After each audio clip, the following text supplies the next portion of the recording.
حضرت آدم علیہ الصلوۃ والسلام کو مباشرت کرنا کس نے اور کیسے سکھایا؟ اللہ نے جب حضرت جبرائیل کو حکم دیا حضرت آدم کو جمع مباشرت کے آداب سکھاؤ۔ جب حضرت جبرائیل نے کہا تو حضرت آدم نے کہا جمع کے آداب سکھائے حضرت آدم جب حضرت حوا کے پاس گئے، حضرت حوا نے کہا یہ کیا چیز؟ پھر حضرت حوا نے کہا یہ بار بار کرو۔ بسم اللہ الرحمن الرحیم۔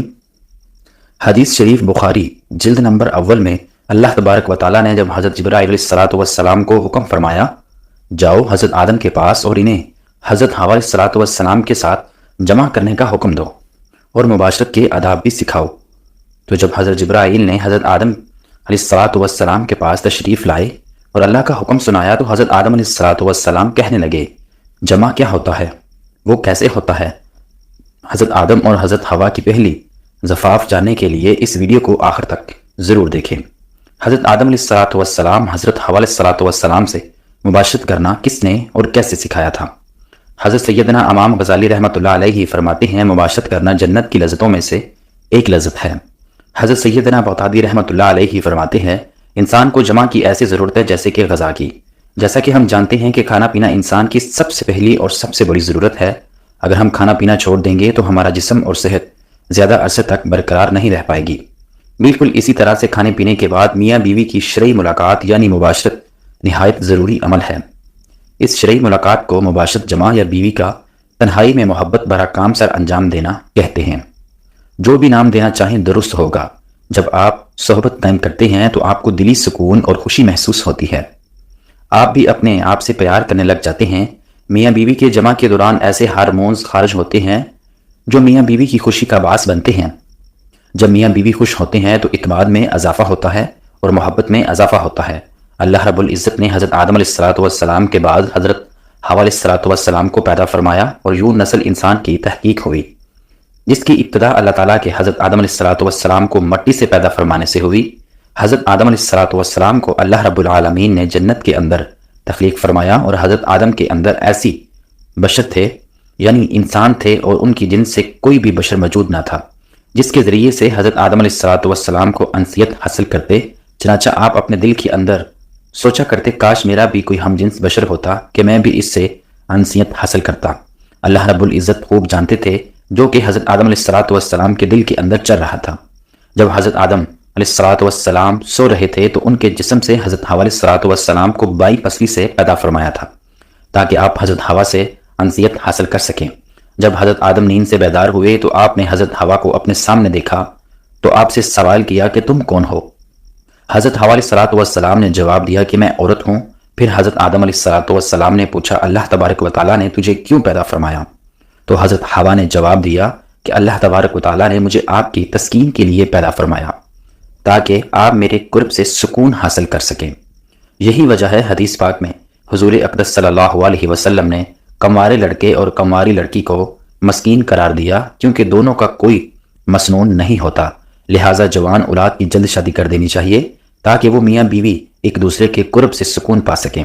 بعض روایات کے اندر ہے کہ حضرت آدم اور حضرت حوا علیہ الصلوۃ والسلام جنت کے اندر خوشی خوشی رہتے تھے اور وہاں پر عیش بھری زندگی گزار رہے تھے، لیکن یہ بات یاد رکھیں کہ اللہ رب العالمین نے جنت میں حضرت حوا علیہ الصلوۃ والسلام کی تخلیق سے پہلے ہی حضرت آدم علیہ الصلوۃ والسلام کو ایک درخت کے قریب جانے اور پھل کھانے سے منع فرمایا تھا، جبکہ بعض روایات کے اندر اس واقعہ کو اس طرح سے ذکر کیا گیا ہے کہ حضرت آدم علیہ الصلوۃ والسلام جب جنت کے اندر تھے تو ان کا کوئی غم خوار نہیں تھا کیونکہ آپ اکیلے انسان تھے۔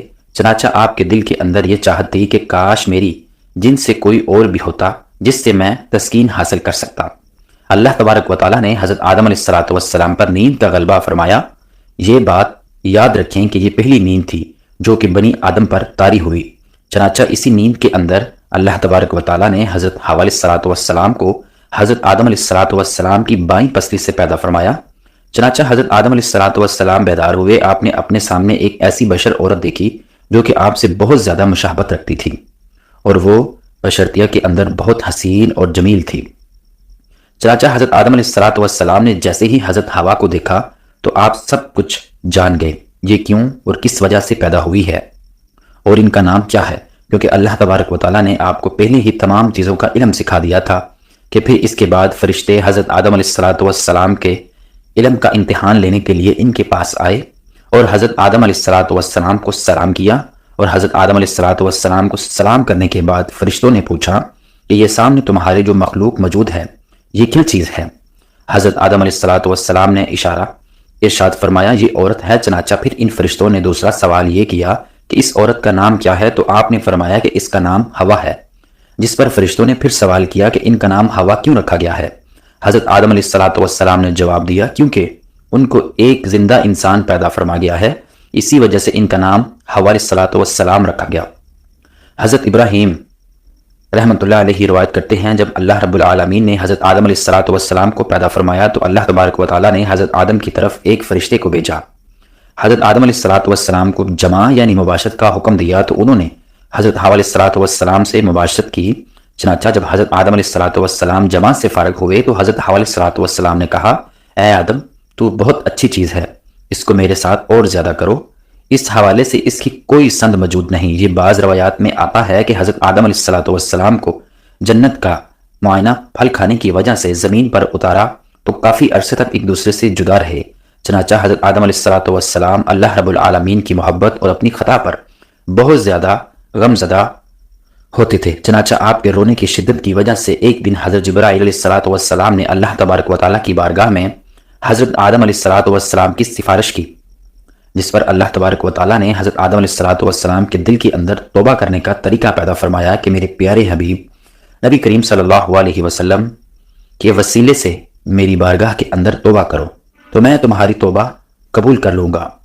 چنانچہ پھر اسی طرح سے حضرت آدم علیہ السلام نے اللہ تبارک و تعالیٰ کی بارگاہ میں توبہ کی تو اللہ رب العالمین نے ان کی توبہ قبول کرتے ہوئے حضرت جبرائیل علیہ السلام کو خوشخبری سناتے ہوئے فرمایا جاؤ آدم سے کہو تمہاری توبہ قبول ہوئی۔ پھر حضرت جبرائیل علیہ السلام حضرت آدم علیہ السلام کے پاس تشریف لائے اور ان کی توبہ کی قبولیت کی خوشخبری سنائی اور پھر حضرت آدم علیہ السلام کو لے کر آپ مکہ مکرمہ تشریف لائے اور وہاں کعبۃ اللہ شریف کی حضرت آدم علیہ السلام نے بنیاد رکھی اور حجر سود کی بھی نصب کیا جو کہ آپ کے ساتھ جنت سے آیا تھا۔ اس کے بعد حضرت آدم علیہ السلام اور حضرت حوا علیہ السلام کی عرفات کے اندر ملاقات کروائی۔ چنانچہ اس عرصے کی دوری اور وقت اور دنیا کی تغیرات کی وجہ سے دونوں کے اندر کافی تبدیلیاں آ چکی تھیں، اس وجہ سے دونوں ایک دوسرے کو پہچان نہ سکے، جس پر حضرت جبرائیل علیہ السلام نے آپ دونوں کا تعارف کروایا۔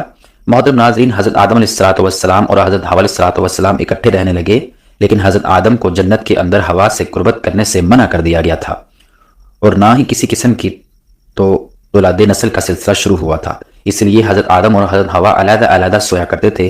چنانچہ ایک مرتبہ اللہ رب العزت نے حضرت جبرائیل علیہ السلام کو حکم فرمایا کہ جاؤ اور حضرت آدم کو حکم دو کہ وہ حضرت حوا سے جمع کریں اور ان کو آداب مباشرت بھی سکھاؤ۔ حضرت جبرائیل علیہ السلام حضرت آدم علیہ السلام کے پاس تشریف لائے اور ان کو اپنی بیوی حضرت حوا علیہ السلام کے قریب ہونے کا حکم دیا اور ان کو آداب مباشرت بھی سکھائے اور انہیں اس بات کا حکم دیا کہ یہاں سے اٹھ کر حضرت حوا کے پاس جا کر لیٹے۔ چنانچہ حضرت آدم نے ایسا ہی کیا، جس کے بعد حضرت آدم علیہ السلام جب واپس آئے تو حضرت جبرائیل علیہ السلام نے کہا کہ آپ نے اپنی بیوی کو کیسا پایا؟ تو حضرت آدم علیہ السلام نے ارشاد فرمایا بہت اچھا پایا۔ محترم ناظرین، اس حدیث شریف کے بارے میں علماء اکرام نے یہ ارشاد فرمایا یہ حدیث منکر ہے، کیونکہ اس حدیث کے اندر راوی ایسے ہیں کہ جن کو امام بخاری سے منکر قرار دیا۔ پھر اس کے بعد حضرت حوا علیہ السلام سے نسل نسائی کی ابتدا ہوئی اور بعض روایات کے اندر ذکر ہے کہ حضرت حوا کو 20 حمل ٹھہرے اور ہر حمل سے جڑواں بچے پیدا ہوئے۔ آپ کے ہاں 20 لڑکے اور 20 لڑکیاں پیدا ہوئی اور اس طرح سے نسل نسائی پھیلتی پھولتی ہوئی آج ہم تک جا پہنچی۔ اللہ رب العزت ہم سب کو اپنے حفظ و امان میں رکھے، آمین ثم آمین۔